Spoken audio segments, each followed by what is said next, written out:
all my viewers. Hello, Gravitrons. I'm More Gravity. Let's play chess. So, this game has sort of returned to the type of game. Well, I don't want to say that. I was going to say it's returned to the type of game I review. But let's say it this way that this game features accuracy on the winning side, as it were only 17 full moves. But I'm going to walk us through. I had the black pieces, king's pawn opening, some very standard king's pawn stuff. Italian game. We're in the Italian game here when white plays bishop c4. This is the definitive move of the Italian game. A wonderful, crazy, complicated, and tactical opening. Not that the opening's that way, but that many of the games that arise from this opening are all those great things. It keeps a lot of options open for white. There's in this position with black to move. There's serious threats against f7 that could be part of black's plan, and there's just a lot of things are options for I meant white. Serious threats against f7 that could be part of white's plan. A lot of things are here as options that could be a safe king, an early safe king, kingside castles. That might be part of white's plan. Dominating the center with knight to c3. That could be part of white's plan. A very solid pawn chain leading to the center, but could be established by d3. There's tons of ideas here. Once d3 or d4, one of those two are played, then very often white's dark squared bishop will go to g5, move to g5, and very often again pin knight on f6 to black's queen. This is why this is a great opening for clubs, for tournaments, anything. This game has been played at very, very high levels and remains playable at the very highest level. So I recommend it. It's one of my favorites as white, but you got to know how to play it as black, of course, too, because it's one of the granddaddy, most popular chess openings. So I played one of the most popular moves here, bishop c5. White moves to c4 to complete the definitive position of the Italian game. I move bishop to c5 because I'm scared to heck. I'm scared to heck of knight to g5, and bishop c5 will usually allow black just enough time for knight f6 and then castles kingside. And once castles kingside, any capture on f7 can be recaptured by black's rook. And if the rook is lost, and so too is the exchange, then king takes f7. Even trade overall. That would be an even trade of what happens, and this happens fairly often. So as to be practical, continue to review this.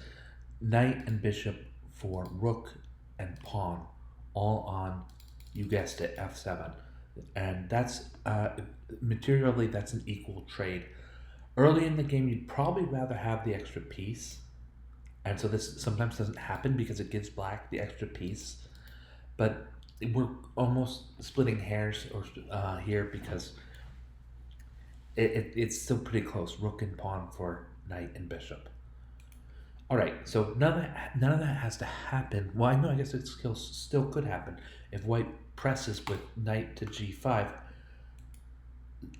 Sometimes that's what is played. Anyway, d4 occurs instead, and we're in a different game. Makes some of this bit about f7 is good. Black has done away with those ideas, and we're into a more balanced, dynamically balanced, but balanced nonetheless, chess game with some emphasis in the center. E takes d4 is almost. I don't really see how else to play, so maybe I should look it up. Is there another way for white, or rather for black to play? No. E takes d4 is the prescribed move here. E takes d4, c takes d4, bishop b4 check. This is another important only move situation. You really have to know this if you're going to play bishop c5. Bishop b4 is very important. It's pretty much the required move. Bishop d2. And I played queen e7, which seems to meet with a bit of a white advantage with the move. White plays kingside castles. And e5 is indicated as almost as strong. So for my own purposes, and for the purposes of you all, I'm going to see what might have been a better move. It's very straightforward. Capturing on d2. Or capturing on e4. This pawn is unguarded. And yes, white will castle kingside and either pin that knight on e4 to my king with the rook, or in some cases pin that knight with queen to e2. Complications, a bit of complications. I see probably black is going to play f5. So knight e4 is good with complications. Bishop takes d2 is good with more straightforward play.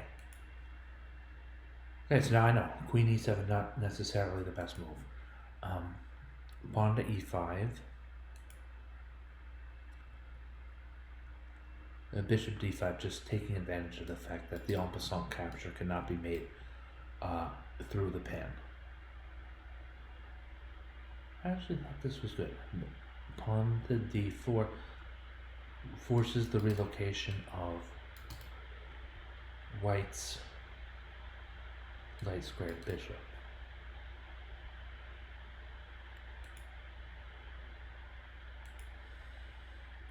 And once again, it looks like castles is the prescription for white. Now we're cooking. Bishop b5 looks to pin the c6 knight, and it does. I think not for all too long. I think 4 moves. On move 11, I'm gonna undo that pin by way of castling kingside, really. But what I liked here for black, knight to e4. Strong outpost.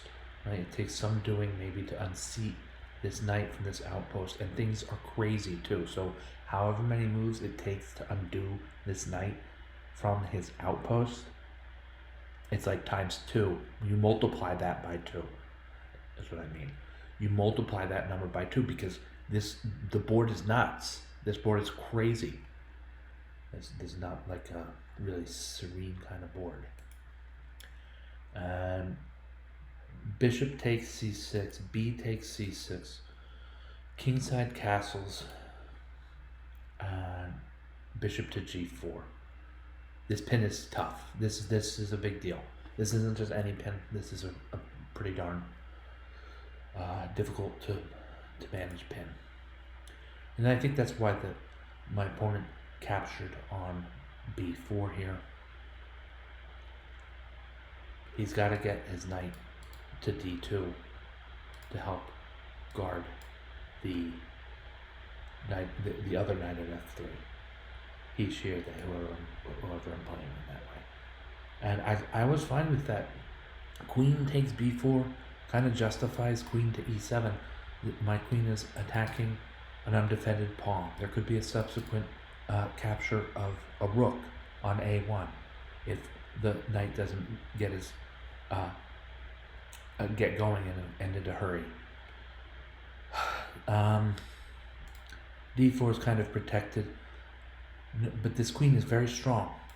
She's not 100% centralized, but most of her movement tends towards the center. This is a strong placed queen, and I want to make good use of it in the next few moves. After queen to c2 is my opponent plays the good move, or a great move. Queen to c2. Why is this great? The threat, of queen takes c6 check and is also attacking. She is also attacking the rook on a8.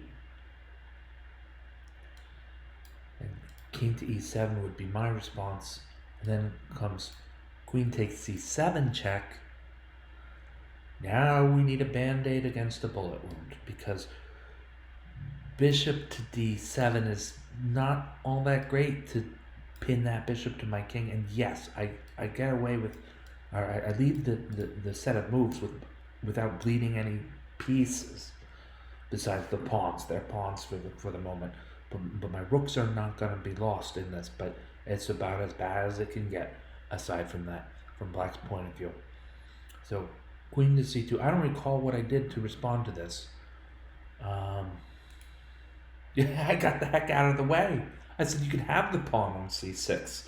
I'm going to castle, and my rooks are connected without my having to bring my bishop back to d7 and become pinned to my king. All right. Knight h4.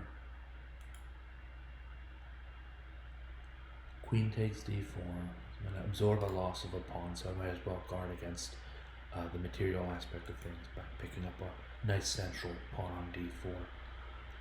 And queen takes c6 is probably a little bit of a folly here. I was gonna actually say pawn to f3, but no, because that pawn's pinned, so never mind that. Queen to c6. Look, yeah, I mean the problem with queen to c6 here is there's just too much going on the chessboard to be worried about a double pawn on the c file. Capture on b2 and then maybe pursue the rook on a1. It probably won't be available. Then my opponent will move the knight somewhere strong, or will my opponent do that? Maybe not, as it looks like some of the strongest squares are taken.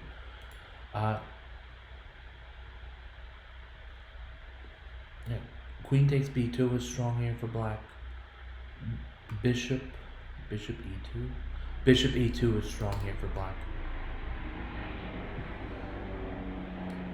I was thinking about both of these moves. I decided on bishop e2 because there's no downside.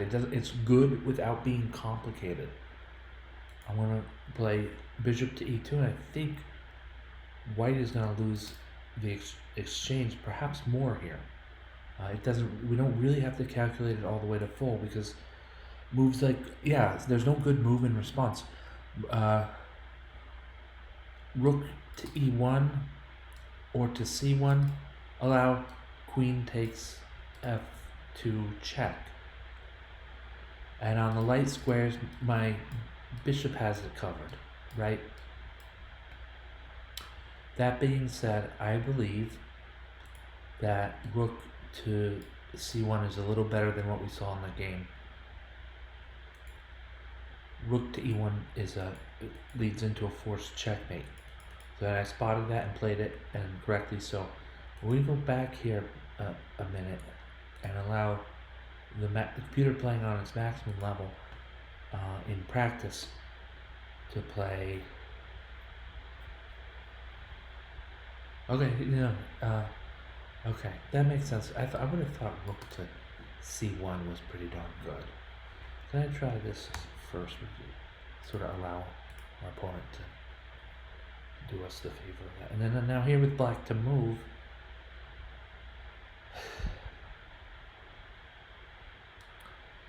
Queen takes f2, bishop to h1, and queen takes h4, snags a pawn and a knight, and there's still extreme pressure on a king that's cooped up inside the h1 square.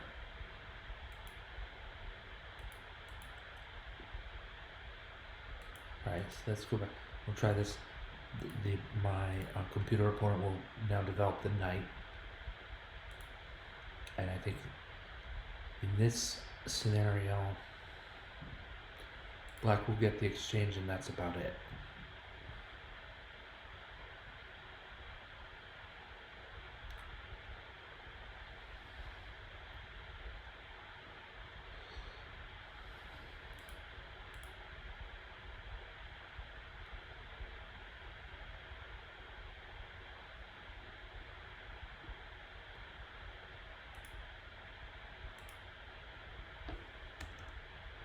My queen's under attack. I can't get away with it.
A little bit of a complicated result. So I'm going to wind this back here a bit to right around here.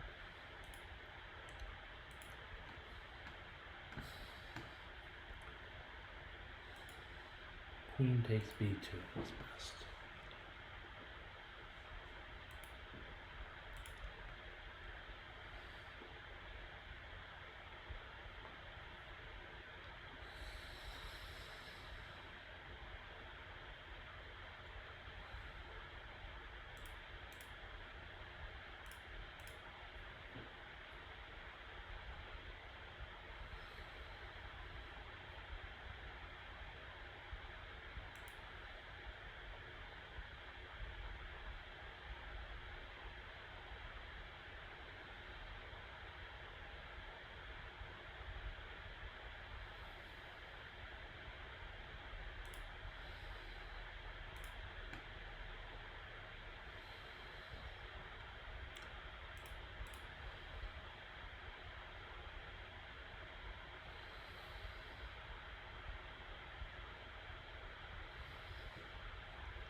C7 was perhaps a little more straightforwardly seeking a trade on against White's king.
Rook c6. Let's see what's in rook c6 here.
Rook c7.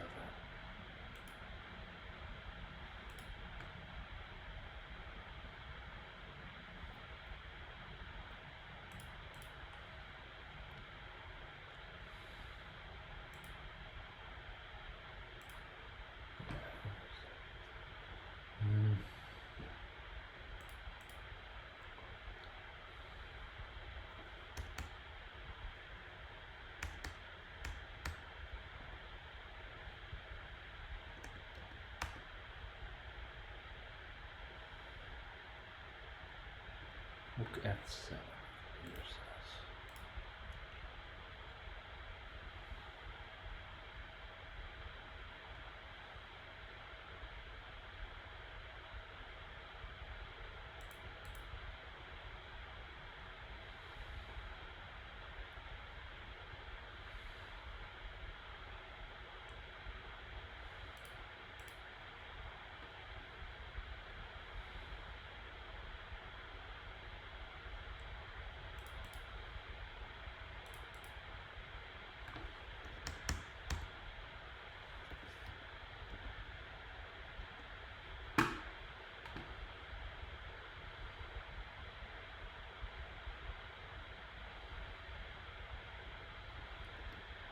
King g8 is in the king.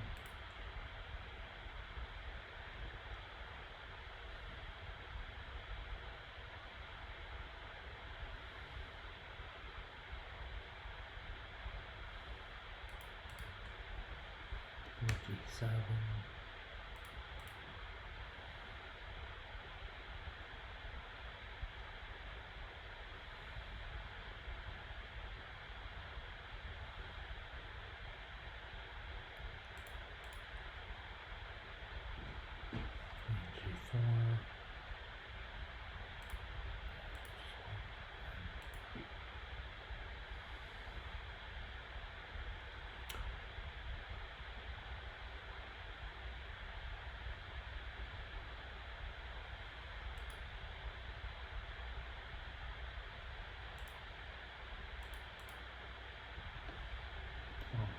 7 again.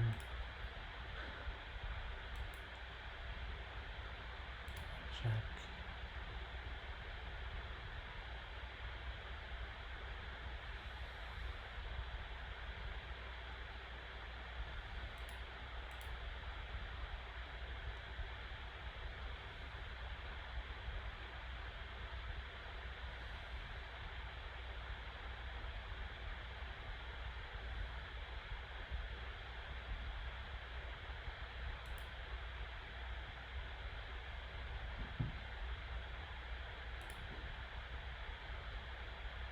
Queen b4, that's queen e2. Queen b6 was called for. Let's see.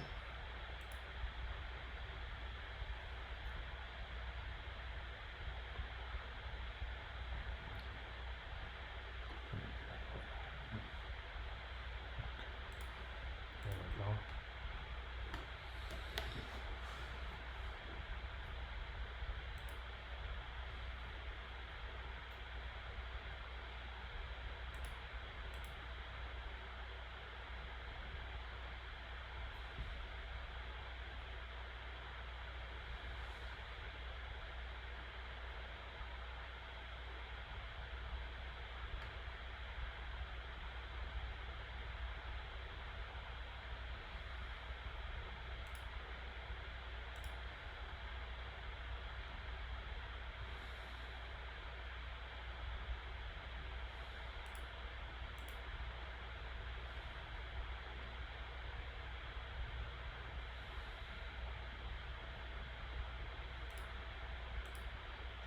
H6.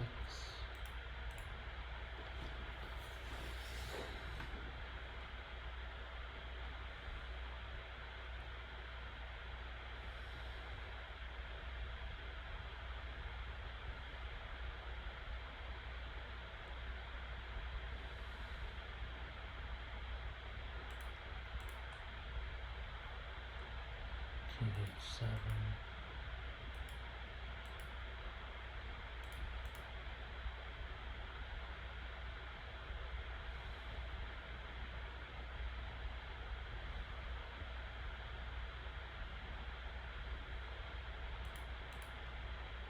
A6 was best, okay. Knight a6.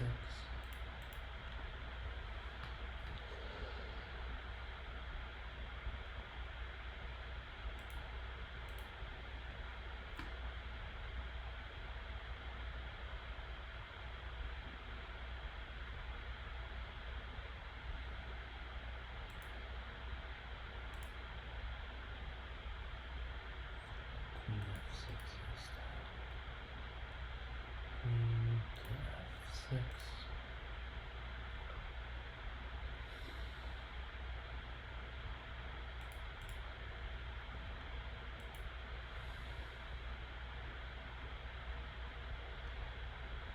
Queen a1 was better.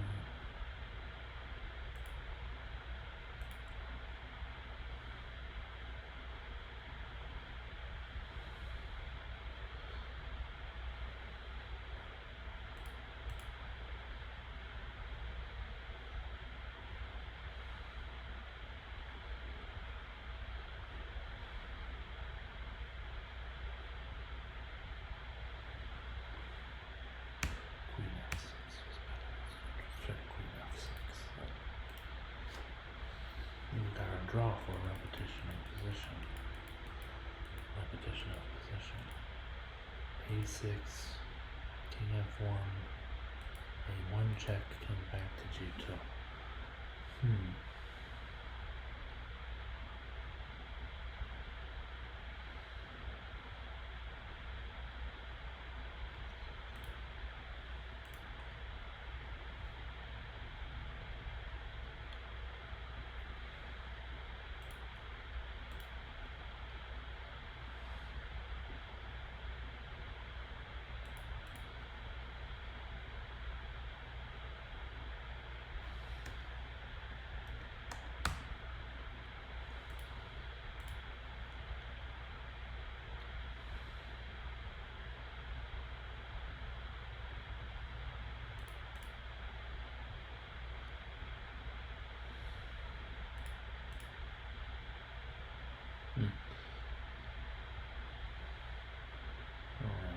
let's go back to here, was it?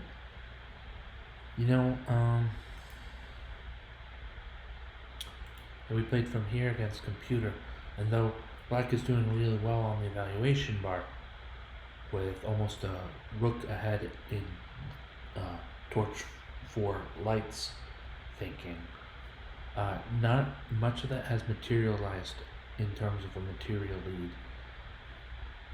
So, in other words, black is doing very well here for a lot of intangibles.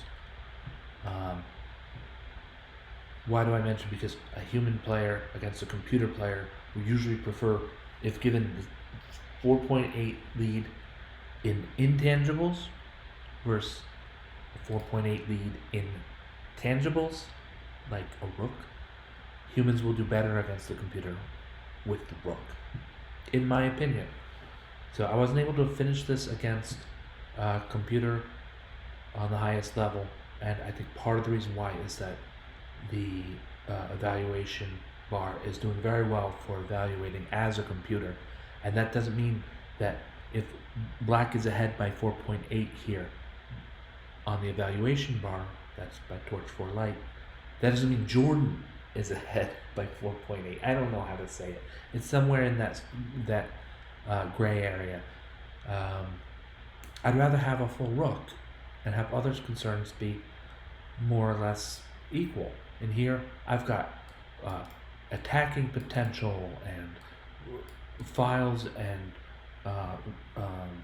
ranks that are so strongly held, and there's two pieces. There's 2 pieces against f2, and a misstep by white's rook to e1 will lead to a mate in 2, and my rooks are connected. So there's a lot of intangibles that black has better than white here. White's knight on h4 is on h4, where he should seek a more central location, and white's queen is placed actually pretty darn well. But black has a lot of strong intangibles, but it's not like having that rook, So I think that's why I failed to finish this position out to checkmate against the computer on the maximum level. Alright, so sorry about that, and that's it, right? We went over this game in detail. In the game, as it were, we should finish up in the game, my opponent played rook to e1, and then I played queen takes f2 check, and then this is a forced move to h1, capture the rook and checkmate in kind of a back rank. It is a back rank checkmate here with white's king huddled in the corner on h1. So that's okay.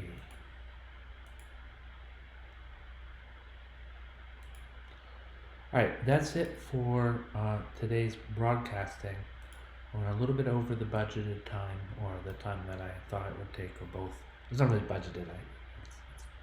I have time, but we're a little bit over in terms of time, and with that, I'm gonna let the game pretty much finish out on this review here that's playing on screen, and that will be it for this session.